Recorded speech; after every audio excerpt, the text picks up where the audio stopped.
Et bonjour à tous, bonjour à toutes, bienvenue dans ce nouveau numéro d'Avantinissa. Les numéros s'enchaînent, les matchs s'enchaînent, les recrues moins malheureusement, et on va en parler effectivement aujourd'hui. C'est le débrief de la rencontre face à Strasbourg, un nouveau match nul, un partout. Est-ce que la saison a du mal à démarrer? Est-ce que cela patine autant que le mercato? Est-ce qu'il y a quand même des motifs d'espoir? On va parler un peu de tout ça. Tout d'abord, j'aimerais accueillir un revenant dans cette émission. Sa parole se fait de plus en plus rare, mais elle est d'autant plus précieuse. C'est Cédric Badagous. Comment ça va, Cédric? Bonjour messieurs, bah écoutez, ça va, même si comme on va en parler, ça patine un petit peu en ce début de saison, mais il y a pas mal de choses à dire, Puis donc je suis de retour. tu vas pouvoir dire que tu avais encore raison en plus. C'est pas le meilleur Non, moyen de revenir, ça. ça, j'arrive un peu sur mon cheval comme ça et tout, c'est La incroyable. crinière au vent, le cheval, hein, pas toi bien entendu. Mais Oui, voilà. j'imagine. Pour parler de tout ça avec nous, il vit un peu son premier mercato dans la twittosphère. Il est un peu déboussolé par tous ces noms qui sortent. Il nous le confie en off. C'est Pancho. Salut Pancho, comment tu vas? Salut Sky, salut Bada, bonjour aux auditeurs. Écoute, ça va. Hier soir, j'aurais été, je pense, dans l'incapacité d'enregistrer le podcast, mais voilà, Ouais. c'est redescendu un peu, donc on va analyser ça tranquillement à froid. On enregistre lundi, hein, le lendemain on reprend exprès nos débriefs à froid parce que je pense qu'il y avait besoin que ça refroidisse un peu comme la météo. Effectivement, on va parler de tout ça, mais d'abord on va faire une page mercato. Alors on en discutait avec mes chroniqueurs d'aujourd'hui. On n'a pas très envie de vous faire la liste de noms qui en plus de ça ont été cancel quasiment dans l'immédiateté. On va un peu revenir sur les deux dossiers brûlants. Donc on va commencer par Andrea Bellotti. Du côté de la Roma, on n'arrive pas à faire partir les joueurs nécessaires à l'arrivée de l'attaquant international italien. Du coup, Nice a relancé avec une nouvelle offre à l'ancien du Torino, un contrat de 4 ans, un salaire qui, d'après la presse italienne, serait supérieur à celui proposé par la Roma. Une très belle offre. Bellotti, qui est sans club, du coup, depuis le 30 juin, commence un peu à en avoir marre et a posé un ultimatum à la Roma, toujours d'après les sources italiennes, bien entendu, en courant de semaine. Certains disent mercredi, certains disent fin de semaine. L'OGC Nice, pour l'instant, est le club qui lui a fait la meilleure offre. Du côté de la Roma, si ça ne bouge pas, est-ce que, messieurs, selon vous, on pourrait voir Andrea Bellotti débarquer à l'OGC Nice, ou est-ce qu'on va se faire climatiser au dernier moment, comme on aime bien le dire, cet été, et la Roma trouvera de toute façon une solution, sous notamment la pression de son entraîneur José Mourinho? Déjà, si mes souvenirs sont bons, on en parlait avec Romain dans un épisode d'Avantinissa de cet hiver, je crois, On le rappelle, Romain disait où... que les contacts ont été initiés dès janvier et que c'était en Mhm, cas de qualification en Ligue des Champions le remplaçant naturel de Dolberg. Il n'y a pas de Ligue c'est des ça. Champions, il n'y a pas de départ de Dolberg, mais en tout cas le dossier Mais bon. Bellotti, c'est pas une Et suivi opportunité de fin de de et mercato. suivi de longue date, quoi. Voilà, Voilà. c'est ça. Maintenant, je pense que alors le poste d'attaquant pour moi c'est quelque chose où il faut vraiment se pencher dessus. Je sais pas si je fais un peu la liaison avec le match Bien en sûr. avance, mais tranquillement. J'ai l'impression que Delors il est en train de décéder en fait. Et il joue tous les matchs 90 minutes, on n'a aucun backup. Je pense qu'il va vraiment falloir le soulager en vue des 4 matchs en 10 jours là qui arrivent, enfin en 15 jours. Ça va être très très compliqué, mais un Bellotti, même si évidemment j'entends un peu ce qui se dit dans le sens où c'est un profil qui est relativement proche peut-être d'un Delors et qu'il aurait peut-être fallu un attaquant de profondeur, comme le dit Lucien Favre. Mais je pense que Bellotti peut apporter vraiment quand même de l'expérience. C'est un attaquant qui sait marquer des buts, qui est précieux. Je pense que ça peut être un vrai atout. Maintenant, c'est toujours pareil. J'ai l'impression qu'on est bien placé dans les discussions et puis au moment où une meilleure offre arrive parce que ça traîne trop ou que je ne sais pas ce qui se passe, mais en tout cas au dernier moment on a l'impression qu'on se fait doubler par quelqu'un et la finalité est souvent la même ces derniers temps. Bon, là, pas de surprise, on est le plan B de Andrea Bellotti. C'est déjà bien si on est le plan B C'est ça. d'un tel joueur et c'est un peu une opportunité si jamais la Roma n'arrive pas à conclure en fin de soirée, en fin de mercato. Pancho, est-ce que pour toi, voilà, un attaquant c'est nécessaire, hein, je te pose la question par politesse, mais je pense pas que quelqu'un dise le contraire aujourd'hui à l'OGC Nice. Est-ce que pour toi, voilà, Andrea Bellotti c'est le bon profil? Est-ce qu'il va pas tout simplement aussi apporter de la concurrence parce qu'on sait que Delors était parti d'assez loin quand il est arrivé à l'OGC Nice, au final, il a fait la nique à toute la concurrence pour terminer la saison comme on le sait. Est-ce que c'est pas aussi entre le soulager de temps de jeu et lui mettre la concurrence entre les pattes, c'est pas ce qui va retirer le meilleur de l'ancien buteur de Montpellier? C'est évident que le poste de numéro 9, on a besoin d'avoir du monde. Actuellement, on parle de Delors, Dolberg est toujours au club, hein, aussi fou que cela puisse paraître, il est toujours là. Si on fait Bellotti, c'est beau par rapport au nom du joueur, par rapport à ce qu'il représente dans le championnat italien. C'est un joueur qui a mis plus de 100 buts en Serie A, qui a été capitaine du Toro pendant plusieurs années. Là-dessus, il n'y a rien à dire. C'est banco, et on poursuit un peu ce mercato au nom un peu ronflant comme Ramsey et Schmeichel.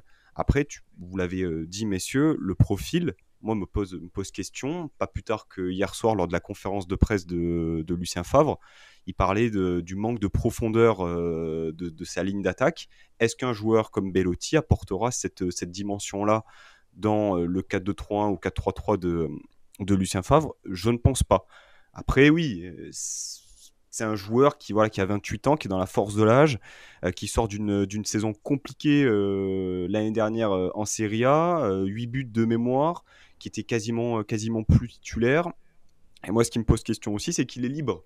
La Roma est dessus, la Roma qui fait un mercato hyper ambitieux.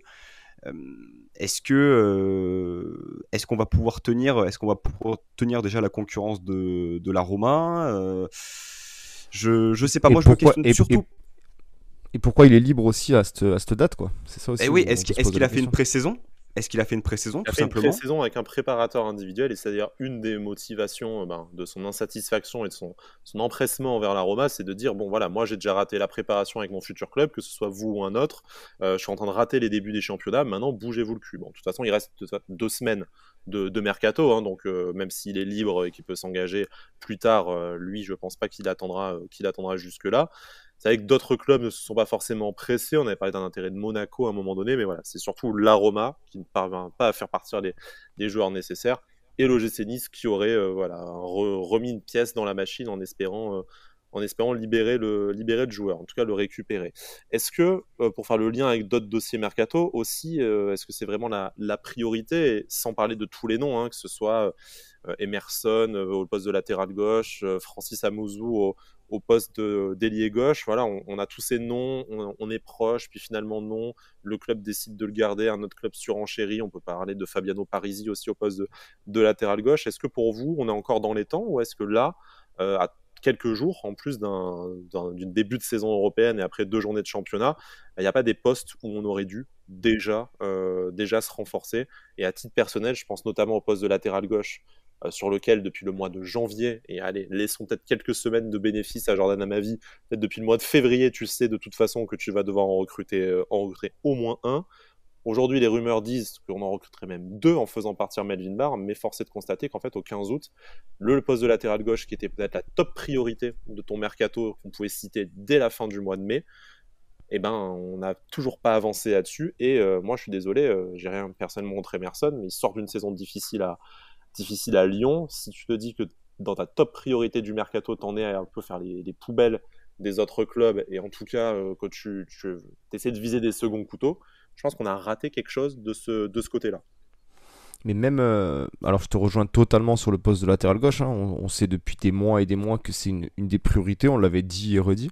Mais moi je vais même aller plus loin dans le sens où même le poste de latéral droit, encore une fois, en décidant de conserver, ou je sais pas, ou en n'ayant pas eu les offres nécessaires, mais en gardant Attal à ce poste-là, je pense que tu vas être encore une fois bancal toute la saison. Voilà, pour moi, tu te retrouves avec cette saison. C'est la première fois qu'on voyait Attal en championnat là. Il est rentré un quart d'heure. Alors évidemment, il apporte. En plus, quand même, il n'est même pas vraiment rentré latéral droit. Alors évidemment, hein, qu'il apporte toujours ses qualités, on les connaît. Mais voilà, c'est toujours la question existentielle avec Attal. Combien de temps ça va durer? Combien de matchs il va pouvoir enchaîner? Surtout dans une saison où là, tu vas potentiellement partir à partir de jeudi là sur un mois à un match tous les 3 jours. Voilà, tu vas potentiellement te retrouver avec Lotomba 80% du temps. Lotomba, j'ai rien contre lui, hein. Je pense qu'il a été, on sera peut-être pas d'accord avec Pancho, mais je l'ai trouvé un poil meilleur que Barre hier.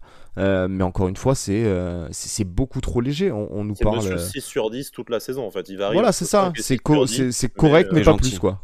Correct, mais pas plus. Ouais, c'est monsieur correct, mais pas plus. Il va faire le taf, il va essayer de faire quelque chose, Il mais va être il y a là, rien. contrairement à Youssef Attal, ce qui est déjà une bonne Voilà, plus-value, ça, hein, mais ce qui est une qualité déjà en ouais. soi.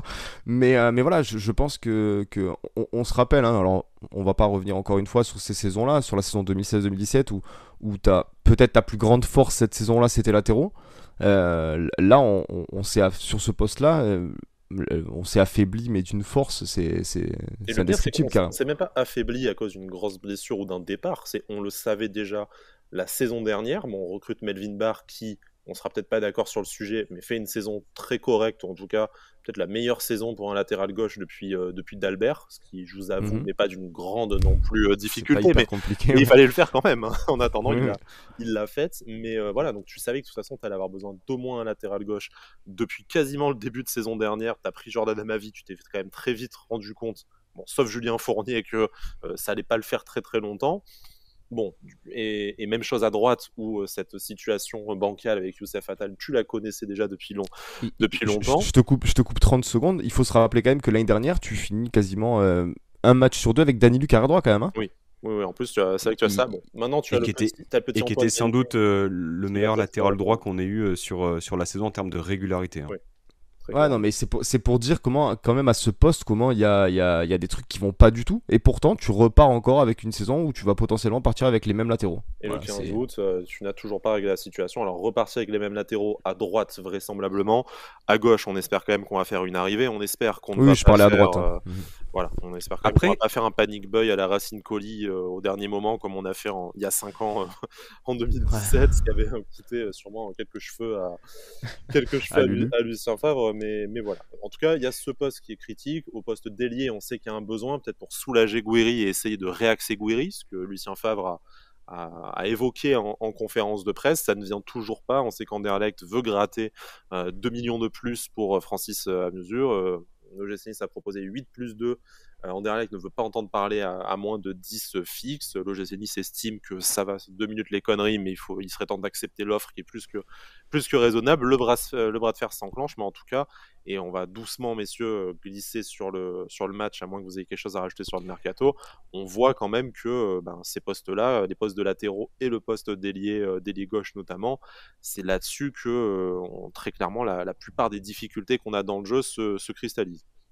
Complètement d'accord sur le poste des latéraux, et même si on a des avis divergents au sein de la communauté par rapport au match de Melvin Barr et celui de Jordan Lotomba, force est de constater que c'est pas suffisant en fait, parce que Lotomba hier fait son match, je suis d'accord, voilà, monsieur 6 sur 10 comme tu l'appelles, mais il fait des percées, il est entreprenant, ok, descente au troisième poteau, on n'en peut plus en fait.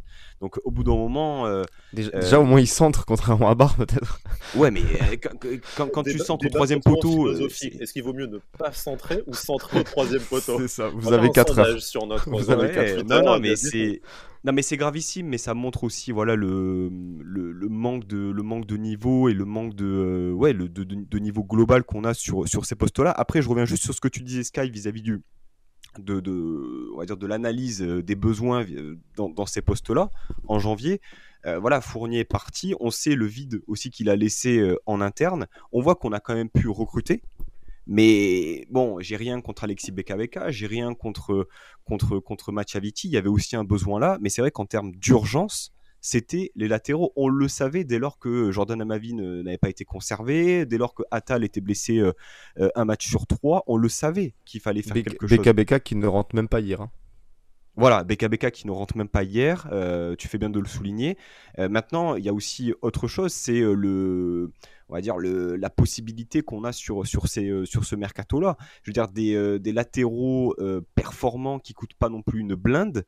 Aujourd'hui, quand tu vois que Telles file à Séville, que Tagliafico file à Lyon, que Malacia file à Manchester United, des joueurs qui étaient aussi approchés par Nice plus ou moins fortement. Emerson pourrait partir à West Ham, qui met plutôt Voilà, la aujourd'hui, on patate peut pas dessus, rivaliser. effectivement. Emerson, il habite Londres depuis des années. Si West Ham vient le chercher, il va pas s'embêter à aller à Nice. Enfin, tu vois. Après un Tagliafico, il va à Lyon sans Coupe d'Europe, hein, les gars. Oui, après Tagliafico, est-ce que en le voyant jouer 3 matchs, on n'aurait pas eu envie de se griffer le visage aussi, hein. On va attendre de voir ce qu'il fait Ouais, ouais. avec Lyon, parce que Après, je pense qu'on aurait fait la même émission l'année dernière, on aurait dit la même chose quand Lyon va chercher Emerson, et les Lyonnais ont regretté Melvin Barr toute la saison quand même. Donc voilà. bon, moi, Juste, je voulais juste clôturer la page Mercato. Après, vas-y. on passe au match évidemment. Mais moi, je voulais juste faire un petit point dans le sens où si quand même on a attendu la dernière quinzaine d'août pour que nos dernières recrues, entre guillemets, ça soit Amusu, des Parisi, des mecs comme ça. Autant vous dire qu'en septembre, invitez-moi, quoi, les gars. Vous voyez ce que je veux dire? Je vais essayer de me rendre disponible le plus possible. Parce que quand mi-juillet, je commençais à dire, les gars, mais on le connaît, ce club, on sait comment ça se passe. Et on m'a dit, hein, je l'invente pas. On m'a dit, mais non, t'inquiète pas, cette année, ça va changer. Faut attendre. Tout va se passer fin août. Donc moi, j'attends encore. Il reste 15 jours, j'attends. Mais, si j'avais raison, je vais commencer à sortir le mégaphone, les gars. Faites attention. Bon, on verra d'ici les prochains jours. Ça peut s'accélérer. De toute façon, ça va forcément s'accélérer dans les 15 prochains jours. L'OGC Nice attend encore au moins 3 recrues. En cas de départ, ce serait pas impossible qu'une ou 2 autres recrues arrivent. Je pense notamment au milieu de terrain et en défense centrale, mais ça dépend probablement d'un départ de Favus Daniluk, de Morgan Schneiderlin ou de Mario Lemina. On n'en est pas encore là, mais on suivra ça rapidement, bien entendu, et on suivra ça voilà, dans les prochaines semaines. Ça dépendra peut-être d'une qualification en Coupe d'Europe, hein, naturellement. On sait qu'en fin de mercato, si tu es qualifié, même si c'est la Conference League en Coupe d'Europe, et que certains joueurs commencent à voir leur horizon en club se boucher, tu peux faire des bonnes affaires, et on jugera le mercato à ce moment-là à la lumière des joueurs que tu fais, que tu arriveras à faire venir. Mais Bada, Exactement. on sera ravis de t'accueillir pour sortir la mitraillette. On Non, a mais fait j'espère notre que non, dernière hein. saison ensemble, hein, donc il n'y a pas de C'est raison ça. que, pas de raison J'espère que non, en qu'on tout sera cas, hein. déçus. J'espère qu'il y a 3 noms de fous qui vont sortir du chapeau, vraiment même pas des noms de fous, mais où sportivement tu te dis, voilà, c'est très bien, quoi. C'est très bien de faire ces joueurs, mais je veux dire, voilà, sans dénigrer ces joueurs-là, comme je l'ai dit, mais des Fabiano Parisi, des Francis Amusu, pour moi, c'est des mecs que tu faisais les cinq Mm. saisons précédentes et que tu aurais fait mi-juillet sans souci, quoi. Tu vois Oui, ce mais que je veux dire? D'Albert, quand il arrive à Nice, personne ne le connaît, hein, Badin. Souvenez-vous d'où l'on vient, c'est ça? Non, mais ce que je veux dire Exactement. par là, Nouveau non, mais je suis projet pour d'accord. 3 ans. Mais si on suit ta logique, du coup, il faut des noms clinquants. Donc, il faut du Ah non, Cavani, non, il c'est faut pour du ça que je te dis. Belotti. Ah non, non, c'est pour ça que je te dis ça. C'est même pas des noms que je veux, c'est où sportivement, tu te dis, je veux dire, un Parisi, enfin, c'est comme Viti, quoi. Je veux dire, le mec a 20 matchs en poli dans les jambes. Enfin, à Musu, il a 8 matchs, il a 8 titularisations l'année dernière avec Anderlecht. Je veux dire, moi je veux même si c'est un nom que je connais absolument pas, j'en ai rien à taper. Mais si c'est un gars que là où il a joué, il est indiscutable, il joue tous les matchs, il se blesse jamais, il est précieux, il apporte tout ce que tu veux. Mais moi, le nom, entre guillemets, j'en ai rien à carrer, tu vois. Mais là, il faut être honnête qu'un mec qui joue 20 matchs à Empoli, aussi bon soit-il, ou un mec qui est 8 fois titulaire à Anderlecht, qui est le championnat belge, on va quand même redescendre un petit peu, tu vois. Je suis pas sûr que quand il arrive, le mec, c'est le premier nom que tu coches sur la feuille de match à Nice, quoi. C'est juste ça, en fait. Mm. On verra, messieurs, on jugera sur les prochaines arrivées. On va passer au match, même si je suis pas sûr que ce soit une très très bonne nouvelle également, mais il va bien falloir en parler. Ce match nul un partout face à Strasbourg, une ouverture du score sur penalty d'Andy Delors et égalisation de Kevin Gamero, qui est donc pas encore à la retraite. On l'a malheureusement appris à nos dépens. C'était le premier match de Kasper Schmeichel à l'Alliance Riviera et sous les couleurs de l'OGC Nice, un match dans lequel il a brillé. Ça fera peut-être partie des satisfactions, hein, du coup, que vous allez Peut-être me la seule. citer, messieurs, peut-être la seule. Écoutez, je vous propose de rentrer dans le vif du sujet. Vous commencez soit par les satisfactions, soit parce qu'il ne nous a pas convenu. Je pense que ce dernier sujet sera beaucoup plus, beaucoup plus long. Mais voilà. Satisfaction, voilà. Après, je laisserai la parole à Pancho, mais ouais, Schmeichel qui apporte déjà ce qu'on sentait arriver, c'est-à-dire que voilà, il est autoritaire, il communique beaucoup malgré qu'il ait pas encore bien appris le français, mais on le voit beaucoup communiquer avec tout le monde. Son jeu au pied aussi, où on avait peut-être un léger doute, on avait lu sur Twitter, même de la part de supporters anglais, où on disait que c'était une catastrophe. Pour moi, c'est très très fort ce qu'il a fait au pied, hein, sur les quelques ballons qu'il a eu à toucher, même à l'échauffement, ce qu'on a vu faire au niveau des dégagements, tout ça. Mais voilà, peut-être une deuxième satisfaction mitigée, mais j'ai trouvé du mieux, donc je vais quand même lui mettre je vais lui donner une image. c'est Calvin Stengs. Calvin Stengs que j'ai trouvé un peu plus remuant, un peu plus à vouloir réclamer la balle, à se montrer un peu plus, à se montrer tout simplement en fait. Voilà. C'est lui qui fait une très très belle passe aussi, qui amène le penalty sur Lui qui Gouiri. initie encore l'action de but, hein. Ça fait quand même plusieurs fois Voilà. depuis la Plusieurs préparation. fois. Sans survendre Calvin Stengs, en fait, j'ai l'impression que ce joueur cristallise un peu les débats, c'est-à-dire que quand il fait pas un match avec 2 buts, une passe décisive, tout de suite, ah mais on en attend beaucoup plus, en fait, il est nul. Il a peut-être une demi-mesure de se dire c'est un joueur qui était Oui. en deçà des attentes et du prix de son transfert et de son potentiel, enfin, supposé potentiel, en tout cas la saison dernière.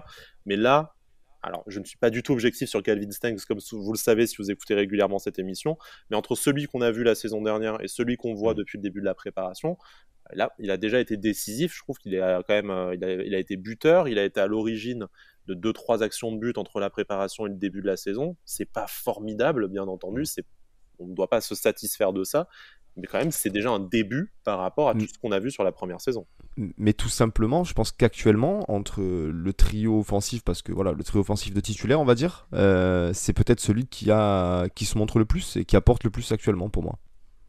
Ouais, assez d'accord sur Calvin Stengs. Après, voilà, quand collectivement on est, voilà, on gagne pas, ou il y a certaines choses qui fonctionnent pas, certains joueurs, dont Stengs, cristallisent un peu les critiques. Et Melvin Barr, bien entendu. Et Melvin Barr et Amine Gouiri, mais je pense qu'on y reviendra peut-être un peu plus tard parce que le cas n'est pas exactement le même. À la sortie du match, moi j'étais quand même, je vais pas vous le cacher, j'étais quand même très inquiet. Parce que partagé entre la réalité du terrain, qui est que on a maîtrisé peu de choses, le match de football c'était pas un match grandiose, que voilà, partagé entre cette réalité-là du terrain et de me dire bon ben voilà, on est encore en début de saison. Favre ne paraît pas extrêmement inquiet. Il sait ce qu'il y a à gommer. Il sait que ça mettra un certain temps, mais de savoir que là jeudi, on a un match aller de barrage qui est hyper important pour notre saison parce que la conférence est un objectif. À la sortie de ce match de Strasbourg, bah moi j'étais inquiet. Alors voilà, c'était à chaud et du temps, enfin des heures sont passées, mais on a maîtrisé peu de choses dans le jeu. On s'est procuré des occasions, on va dire dans les 15-20 dernières minutes de la première mi-temps. On marque un but sur, on va dire, la seule situation offensive qu'on a dans la surface strasbourgeoise. Schmeichel fait des miracles. Je suis désolé, ce qu'il fait en début de seconde là, sur le face-à-face sur Diallo, c'est un miracle. Même le premier arrêt avec les jambes est fou quand même. Ouais, franchement, sur sa ligne, il a l'air vraiment, vraiment solide. Donc voilà, partager entre la réalité du terrain qui est que il nous reste du temps, il reste encore des choses à apporter, des choses à améliorer, et la patience que j'essaye de me forcer à avoir, et comme beaucoup depuis plusieurs semaines et depuis l'arrivée et le retour de Favre. Mais voilà, de savoir que dans 3 jours on a un match important, je me répète, mais je suis un peu inquiet quand même. Je sais pas ce que vous en pensez, messieurs, mais je suis un peu inquiet. Alors, je vais faire un petit spoil parce qu'on a inversé l'ordre d'enregistrement des émissions par rapport à la publication. Donc, on a fait notre avant-match sur le Maccabi Tel Aviv que vous écouterez dans les prochaines heures si vous écoutez les émissions dans l'ordre et dès leur sortie. Et vu le portrait qu'on m'a fait du Maccabi Tel Aviv, je suis pas trop inquiet. Après, jurisprudence Limassol pour toujours, hein, donc de toute façon, Oui, voilà. je vais trembler, suer des fesses jusqu'à la 90e minute du match aller jeudi. Mais voilà, attention après aussi à ne pas surcoter notre adversaire. On est largement au-dessus. Bien sûr qu'on aurait dû prendre 4 points sur ces 2 matchs, ça aurait été davantage satisfaisant. Mais voilà, on ne sort pas d'un début de saison non plus extrêmement compliqué. Et si jamais tu ne l'emportes pas à Tel Aviv, ça n'est pas un échec ni un mauvais résultat. Tu as le match retour à la maison qui doit te permettre de te qualifier. Mais avant de se projeter à jeudi, restons sur le match d'hier dimanche. Vous avez cité vos 2 satisfactions, on va dire, de premier ordre. Est-ce qu'on peut aussi revenir sur peut-être la première titularisation de Raresh Hillier? On disait dans le podcast après le match face au Taureau qu'on avait du mal à pas s'enflammer et pas se dire que vu l'état de l'effectif et des personnes, des dynamiques des joueurs en présence, qu'on aurait du mal à pas le voir tout de suite titulaire. Il était titulaire. Et en fait, vu ses performances sur la rencontre, Alors, est-ce que ça tient davantage de ses performances à lui ou des contre-performances de ses concurrents? Mais on a du mal à voir Rarechilier sortir du 11 aujourd'hui. Ben, je pense que c'est un profil où. Alors, il apporte énormément, hein, Raresh. Déjà, c'est très très bien ce qu'il fait. Je veux dire, il arrive d'un championnat mineur. Il est très très jeune. Il a aucune expérience de peut-être l'intensité que pouvait être la Ligue 1, tout ça. Et au final, il le fait quand même relativement bien. Après, je pense que potentiellement, quand Aaron Ramsey va revenir à 100%, c'est peut-être lui qui en fera les frais dans ce trio de milieu, on va dire, peut-être. Mais pour l'instant, en tout cas, vu que Ramsey n'est pas encore totalement opérationnel, ben c'est bien pour lui. Il apporte ce qu'on a vu de lui en fait depuis qu'il est arrivé sur les matchs de prépa, sur son entrée, sur là cette titularisation. Voilà, je l'ai pas mis dans les satisfactions, mais je pense que Pancho sera d'accord avec moi. On aurait peut-être pu le mettre parce qu'il fait un Tout à match, fait. il fait un match plus que correct, je pense. Mais voilà, il va. Comment dire, c'est tout du positif en fait pour ce qui va arriver parce que voilà, c'est un jeune qu'on n'attendait pas, qu'on a payé entre guillemets très très peu, même si à l'échelle du mercato actuel quoi. Mais je pense qu'il va apporter ce qu'il sait faire et on peut reconnaître à Lucien Favre qu'il est capable de faire des bonnes pioches. Petite question alors un peu crime de lèse-majesté. Quand on voit la concurrence, notamment au poste d'ailier gauche, et les performances, et on va forcément parler d'Amine Gouiri sur les contre-performances même d'Amine Gouiri à ce poste-là, est-ce qu'en fait Rarechilier n'aurait pas, même avec Aaron Ramsey qui prendrait sa place dans l'axe, n'aurait pas plus de légitimité à occuper cette place de titulaire à court terme, en tout cas si les courbes ne s'inversent pas? Avant recrue quoi. Avant recrue naturellement aussi qu'on espère toujours, Ouais. même si on commence un peu à Mais désespérer. totalement, hein, totalement. Je sais pas ce qu'en pense Pancho, mais je pense que jeudi c'est possible. Enfin, j'aimerais en tout cas peut-être voir un Rares Illy à gauche, à voir.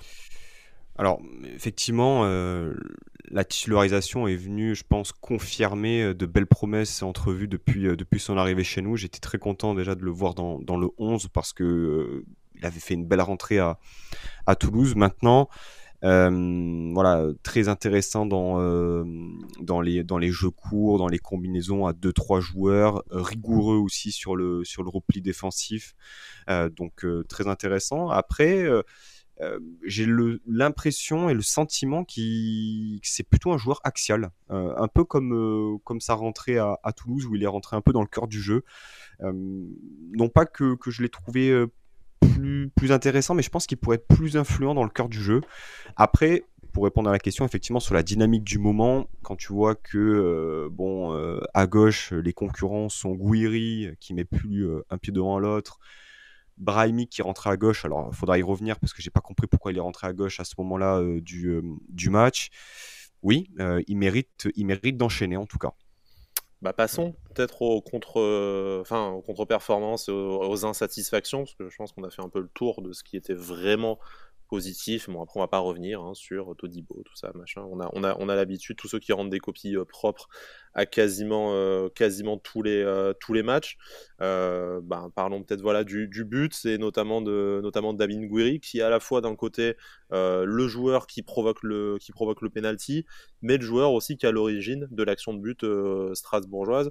On va pas refaire le procès, surtout que c'est pas notre intention d'Amine Gouiri, mais les semaines passent, et est-ce que vous sentez qu'il y a un petit frémissement, une petite amélioration, ou est-ce que vous commencez vous également à désespérer sur la capacité d'Amine Gouiri à retrouver le niveau qui a porté le gym depuis pendant 1 an et demi ces dernières saisons? Bah, moi, c'est surtout le combo performance sportive et attitude en fait qui commence à m'agacer. Là, on l'a vu plusieurs fois dans le match un peu s'agacer sur ses coéquipiers, même sur peut-être sur lui-même quand il rate des choses, parce que faut avouer que il arrive plus à passer un seul mec en 1 contre 1, hein, Gouiri, quoi, actuellement. C'est quand même hallucinant. Et sur le but, alors évidemment, hein, il perd le ballon à 60 mètres des cages, faut le rappeler, c'est vrai. Mais tu le vois perdre le ballon, lever les bras et marcher, quoi. Donc tout le bloc était remonté à ce moment-là. Tu prends un peu un contre immédiat sur un ballon lobé. Comme l'a dit Favre, il faut savoir anticiper ce genre de situation et être en place tout de suite, c'est vrai. Mais quand même, tu dois, enfin, au moins fais Tu peux semblant, quoi. Tu vois ce participer que je veux dire? à l'effort collectif, quoi, déjà. Au moins fais semblant, quoi. Tu vois ce que je veux dire? Tu perds la balle, tu te retrouves à faire je sais pas quoi et à perdre la balle autour de 3 Strasbourgeois, essaye au moins de faire un minimum d'efforts pour montrer que tu es là, quoi. On sait que sportivement c'est très compliqué. Il n'a pas marqué un but depuis janvier, il faut le rappeler. Essaye au moins dans ton attitude de montrer autre chose, parce que là je pense que le combo des deux va commencer à vraiment faire grincer des dents, et moi le premier, hein, je pense qu'il a besoin peut-être de faire un petit tour sur le banc quelque temps. Parce qu'il y avait été bénéfique, hein, on sait à l'automne, Mhm. la saison dernière avec Christophe Galtier qui était arrivé à la même conclusion. Oui, alors effectivement, je pense qu'il faut décliner d'une part le sportif et d'autre part l'attitude. C'est dommage parce que sportivement, j'ai bien aimé son placement dans l'axe. Il touchait plus le ballon, il était plus à l'initiative, on va dire, des mouvements offensifs, plus influents. À un moment, c'est lui à 1-0 qui décale Stangs, qui a une occasion de but. C'est lui qui prend la profondeur à la façon un peu d'un 9,5 très, très proche de Delors pour aller chercher le penalty. Mais en même temps, voilà, il y a cette attitude où il paraît insatisfait, il paraît pas réellement en confiance. Mais puisqu'on parle du but pris, alors oui, on peut effectivement parler de Gouiri, mais parlons également de l'alignement défensif de Dante sur la passe de Thomasson. Parlons également des 30-40 mètres que fait Thomasson avant d'ajuster la passe pour Gamero. Enfin, je veux dire, c'est ce qu'on disait tout à l'heure sur Stangs. Stangs cristallise beaucoup de critiques. Gouiri aussi, à juste titre ou pas, mais de là à le porter responsable de l'égalisation, c'est un peu dur. Ah oui, c'est pour ça que comme je l'ai dit quand même, j'ai fait une petite parenthèse dans le sens où il perd le ballon à 60 mètres des cages quand même. Oui, Il oui, non, mais faut remettre les choses dans le contexte. Mais c'est vrai que voilà, c'est pour ça que je voulais juste parler de l'attitude en fait. Voilà, voilà. Mais c'est vrai que l'alignement sur le but, voilà, comme l'a dit, que je le répète et comme l'a dit Favre, tu dois quand même te remettre en place immédiatement. C'est vrai que tout l'alignement est catastrophique, quoi. Gamero se retrouve seul entre Todibo et Lotomba, si je dis pas de bêtises. Dante qui couvre, c'est Un petit commentaire sur la sortie de Kasper Schmeichel, parce que je sais que sur les réseaux sociaux, ça en a beaucoup débattu entre il est un peu victime de l'alignement foireux, du coup, il sait pas très bien comment se positionner. Il y a ce côté je sors pas qui permet à Gamero, même si le geste technique, voilà, il fallait le réussir et on connaît qu'il y a une Gamero, on sait à quel point c'est un attaquant de talent, mais il lui permet quand même aussi de le lober. Est-ce que c'était le bon choix? Est-ce que Schmeichel est irréprochable sur cette sortie? pour moi, on peut pas lui reprocher grand-chose, étant donné que déjà la passe, elle est parfaite, la finition de Gamero aussi. Donc moi sur le coup vraiment après avoir revu plusieurs fois le but, je vois pas trop ce qu'on peut lui reprocher. Il sort pas trop rapidement, il est un peu attentiste mais quand même sorti à quelques mètres de ses buts. Non, pour moi, si Dante est bien aligné, Gamero est hors jeu. Si Lotomba ferme le couloir de Gamero, il vient contester le ballon. Enfin, encore une fois, c'est le problème qu'on avait identifié contre Toulouse avec les ballons dans le dos de la défense. Ça a été une nouvelle fois un problème sur ce match-là. Ouais, moi, je trouve que je rejoins un peu Pancho, c'est compliqué. Alors, je pense que ce qui a fait un peu débat, c'est le fait qu'on voit Casper commencer à sortir, s'arrêter et puis redémarrer. Je pense que pour moi, dans tous les cas, même s'il sort à fond, je pense qu'il se fait lober. Voilà. D'accord. Pour moi, c'est aussi simple que ça. Je pense que la résultante est la même en fait. Je pense que même s'il sort à 2000, il prend le lobe Voilà, ça et c'est ne réglé. disqualifie pas son excellent match par ailleurs. Et Oui, oui, c'est ça. peut-être que sans lui, tu ne fais pas match nul, hein, avec dès le début du Ah, je match. pense que c'est une évidence, ouais. Tu peux Je être pense mené que 2-0 rapidement Mm, mm. et tu ne reviens, voilà, tu ne reviens pas dans la partie. On fait rapidement un petit tour d'horizon du reste de l'effectif. Sur qui est-ce qu'on pourrait revenir aussi, messieurs, sur la Thuram, performance Voilà, avec plaisir. Thuram, il a pas été exceptionnel, mais il a été constant dans la performance. Toujours très très intéressant, balle au pied quand il vient percer le bloc. Le Moi, double le ouais, moi, je double vais pivot. mettre un tout petit bémol après sur Thuram, Ouais. mais alors un tout petit, un micro. Bah, le double pivot a un peu moins fonctionné. Les minages, je l'ai trouvé peut-être un peu moins influent que ces 30 minutes contre Toulouse.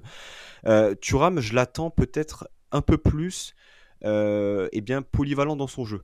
Attention, hein, je sais que c'est un excellent joueur, etc. Mais je l'attends dans un autre registre. Peut-être, voilà, registre de la passe, passe courte, passe longue. parce que oui, lorsqu'il a du mal à percuter, derrière, c'est un peu plus compliqué. Sinon, voilà, il a été très correct. Alors moi, Kefren, je vais juste lui mettre un tout petit bémol, comme je disais, c'est que des fois, je pense qu'il pourrait lâcher la balle un peu plus rapidement. C'est tout. Voilà. Il a cette facilité à casser les Est-ce qu'il a lignes les seul. solutions après devant pour lâcher la balle? Est-ce que c'est pas ça le problème aussi de Kefren sur certaines rencontres? Par moment, du moins, au moins en deuxième mi-temps, parce que c'était forcément plus devant nous, donc c'était plus facile à voir. Mais par moment, je pense que oui, il a les solutions et je pense qu'il. Alors, je pense pas que c'est enfin, pas de la jalousie, de la gourmandise ou quoi. Il a cette facilité, hein, on sait, hein, à percer les lignes avec ses grandes jambes là, à passer assez facilement. Mais je trouve que des fois, il se complique un peu la vie. Il a dribblé une fois, deux fois, donne la balle et voit ce que les copains peuvent faire, tu vois. Je pense qu'il a un peu des restes du fait que l'année dernière aussi, il a été peut-être le seul détonateur dans ce marasme en fin de saison. Je pense qu'il a besoin un peu de retrouver un peu cet altruisme qui lui manque un tout petit peu, mais voilà, après encore une fois, c'est un jeune joueur et il apporte tellement, donc voilà, c'était juste histoire de faire un petit point là-dessus. Après, Sky, tu as souligné, je pense, un élément important, c'est que ce match-là, si Galtier est encore sur le banc, enfin, on n'a pas réellement vu la différence sur certaines séquences. Il y avait, enfin, je veux dire, pour moi, il y a eu un immobilisme au niveau du mouvement sans ballon. Il y avait uniquement le porteur qui était en action. Ça ne bougeait absolument pas. Il n'y avait pas de mouvement sans ballon. Donc, effectivement, compliqué peut-être pour Thuram, lorsqu'il fait ses percées, de trouver des partenaires. Et la seule fois où on a réussi à prendre la profondeur, on a provoqué un penalty. Est-ce que vous avez on a fait un peu le tour devant. Bada, tu disais que voilà, Delors, il est un peu en train de mourir. Le milieu de terrain, le milieu de terrain également. La titularisation de Mario Lemina, c'est aussi peut-être un signe que son départ n'est en tout cas pas si imminent que ça, contrairement à Morgan Schneiderlin qui lui est totalement sur la touche. Parlons peut-être de ce qui s'est passé en fin de match avec le coaching de Lucien Favre. Alors, il y en a qui l'ont dit un peu avec humour. On n'avait pas l'habitude de voir Lucien Favre faire des changements avant la 85e minute. C'est aussi peut-être signe d'un effectif quand même plus étoffé qu'en 2016-2017, où il n'avait pas trop de solutions à apporter en fin de match. Là, est-ce que vous l'avez trouvé inspiré? Et surtout, est-ce que vous avez eu l'impression que le coaching a changé quelque chose, ou est-ce qu'au final, le mal est un peu plus profond que juste des changements d'individus sur la pelouse? Bah, ça a apporté quelque chose, oui, je pense, dans le sens où sur le dernier quart d'heure, là où il fait quasiment tous ces changements, tu te retrouves à pousser au maximum, hein, pour essayer de marquer, hein. On a vu un enchaînement d'actions avec Ramsey qui demande énormément la balle, qui essaie de jouer vraiment quasiment 10 au cœur du jeu. Voilà. Donc voilà, après, encore une fois, on est tombé aussi sur une bonne équipe, mais on n'a peut-être pas vu les mêmes différences de certains joueurs, notamment des Brahimi, tout ça. Mais voilà, c'est dommage, hein, c'est dommage, mais ça a pas payé. Le problème, c'est que comme l'a dit Pancho, pour moi, c'est que tu retrouves encore des similitudes avec les saisons précédentes, parce que aussi, pour l'instant, l'effectif est pas énormément changé aussi par rapport à la saison précédente. Il faut peut-être se dire ça aussi. Malheureusement, on se dit peut-être que ça va aller mieux, mais je pense que la seule raison qui nous fait dire ça peut-être actuellement, c'est Lucien Favre en fait. Je pense que si on voit le même match avec le même 11, mais avec Christophe Galtier à la tête de l'équipe, peut-être le constat est pas le même. Alors, j'ai pas trouvé que son coaching était extrêmement inspiré, notamment la rentrée de Pablo Rosario en remplacement de Lemina. Pour le coup, j'aurais plus vu un BK. On sait que son jeu long aurait pu être une option. Pour le coup, Rosario, hormis prendre un carton jaune, j'ai pas trouvé son entrée intéressante. Brahimi aussi, alors je comprends qu'en ce moment il est en pleine bourre, mais pourquoi est-il rentré à gauche alors que ses meilleurs matchs, il les a fait sur le côté droit, pour laisser sans doute la place à Attal, mais Attal qui a mis le feu, mais Brahimi à gauche n'a pas fait grand-chose non plus. J'ai pas compris pourquoi Claude Maurice n'était pas rentré. Je ne comprends pas la gestion de Claude Maurice. En fait, je crois de manière générale, on lui fait confiance pendant la pré-saison. Il n'y a rien qu'à fuiter par rapport à une blessure. Peut-être qu'il est en instance de départ. En attendant, on lui a fait confiance pendant quasiment l'entièreté de la préparation. Là, il fait 0 minutes en 2 matchs. Voilà, alors qu'on fait rentrer un latéral droit, ailier droit sur le match d'hier. Donc peut-être que vous avez des éléments de réponse, messieurs, mais en tout cas, moi, je comprends pas. Pas particulièrement, mais on aura peut-être la réponse dans les prochains jours. Peut-être aussi un début de turnover par rapport à l'accélération du rythme des rencontres. Et ce match jeudi, on verra si Lucien Favre renouvelle le 11 auquel il a fait confiance face à Strasbourg, ou si justement va s'opérer un renouvellement, on va dire, et puis quelques joueurs qui auraient éventuellement gagné leur place dans le 11 titulaire. D'ailleurs, pour clôturer cette émission, messieurs, très rapidement, votre pronostic ou votre sentiment par rapport à ce match face au Maccabi jeudi. Est-ce que vous êtes plutôt confiant? Est-ce que vous pensez en tout cas qu'on peut ne pas perdre et ne pas se mettre dans la difficulté pour le match retour à l'Alliance Riviera le 25? On est capable de tellement de choses, nous, que forcément on a toujours ce petit côté où on est inquiet, je pense, malgré tout. Mais après, il faut quand même savoir raison garder, dans le sens où je pense qu'on est supérieur à cette équipe malgré tout. Il faut être honnête. Maintenant, il va falloir quand même jouer le match, quoi, tout simplement. Hein. On était censé être supérieur aussi à Toulouse, je pense, qui est un promu, et voilà, sur le papier. Et au final, on n'a pas existé pendant un certain temps. À Strasbourg également. Contre Strasbourg également, ouais. Donc je pense qu'il va falloir jouer un match de football, tout simplement, et remettre certaines choses à l'endroit. Maintenant, le problème, c'est que certains joueurs où on le dit qui sont limités, voilà, il n'y a pas de concurrence sur certains, donc ils joueront ce match-là. J'espère qu'ils joueront leur meilleur match, et qu'on se fera pas peur. Voilà, j'espère juste ne pas perdre là-bas. Je pense que c'est le plus important, même si normalement tu dois gagner, mais voilà. Je pense que la priorité, c'est ne pas perdre et avoir un beau retour chez toi avec espérons-le, des recrues. Pancho, un troisième un partout d'affilée, est-ce que ce sera un bon résultat pour Oui. Nice à Tel Aviv, et est-ce que tu penses qu'on peut aller chercher mieux? Oui et oui. Très C'est-à-dire que non mais Fin de l'émission. 40 minutes d'émission, Pancho n'en peut plus, hein, très clairement. Non, mais j'ai dit tout à l'heure que j'étais inquiet. Alors cette inquiétude, c'est un peu, on va dire, calmé depuis, on mais est passionné de toute façon. voilà. Et puis cette période, voilà, de mercato, elle est de plus en plus anxiogène, du moins pour moi.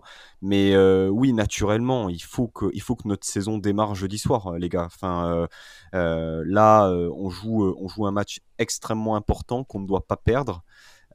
Et il nous faut un résultat. Alors oui, un partout, je signe directement. Mais voilà, il y a une petite partie de moi qui me dit que on peut gagner 2-0 et s'acheter un peu de tranquillité aussi.